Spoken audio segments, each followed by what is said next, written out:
അപ്പോൾ നമ്മൾ SIP start ചെയ്തു. ഇവിടെ നമ്മൾ ഒരു ജേണി ആരംഭിക്കുകയാണ്, യാത്ര ആരംഭിക്കുകയാണ്. എന്ത് ജേണി? Investment journey. ഈ യാത്രയെ നമുക്ക് 3 സ്റ്റേജുകളായിട്ട് തരംതിരിക്കാൻ വേണ്ടി പറ്റും. ഒന്നാമത്തെ സ്റ്റേജിനെ പറയുന്ന പേരാണ് ഏർലി ഫേസ്. ഇൻവെസ്റ്റ്മെന്റ് ആരംഭിച്ച് 5 വർഷം വരെയുള്ള ഒരു കാലഘട്ടം ഉണ്ടല്ലോ, ആദ്യത്തെ 5 വർഷങ്ങൾ, ഇതിനെ പറയുന്ന പേരാണ് ഏർലി ഫേസ്. ഇനി രണ്ടാമത്തെ സ്റ്റേജ് മിഡിൽ ഫേസ് ആണ്. 5 വർഷം മുതൽ ഒരു 12 വർഷം വരെയൊക്കെയുള്ള ഒരു കാലഘട്ടം ഉണ്ടല്ലോ, അതിനെ പറയുന്ന പേരാണ് മിഡിൽ സ്റ്റേജ്. ഇനി മൂന്നാമത്തെ സ്റ്റേജ് ഫൈനൽ സ്റ്റേജ് ആണ്.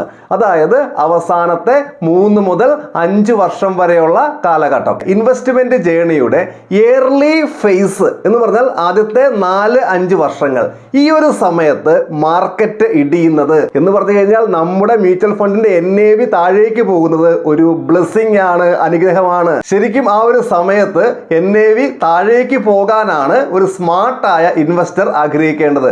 ഈ ഒരു ഏർലി സ്റ്റേജില് ഗ്രോത്തിനെ പറ്റിയോ പ്രോഫിറ്റിനെ പറ്റിയോ അല്ല ചിന്തിക്കേണ്ടത്, മറിച്ച് SIP ബാസ്ക്കറ്റിലേക്ക് പരമാവധി യൂണിറ്റുകൾ എങ്ങനെ വരണം എന്നാണ് ചിന്തിക്കേണ്ടത്. മ്യൂച്വൽ ഫണ്ട് യൂണിറ്റിന്റെ സൈലന്റ് ആയിട്ടുള്ള ഒരു അക്യൂമുലേഷൻ ആയിരിക്കണം ഇവിടെ നടക്കേണ്ടത്. ഈ ഒരു സമയത്ത് നമ്മുടെ പോർട്ട്ഫോളിയോ ചുമന്നിരുന്നോട്ടെ, ഒരു കുഴപ്പവുമില്ല. പച്ചയാകണമെന്ന് കാര്യമായിട്ട് ആഗ്രഹിച്ചില്ലെങ്കിലും പ്രശ്നമില്ല.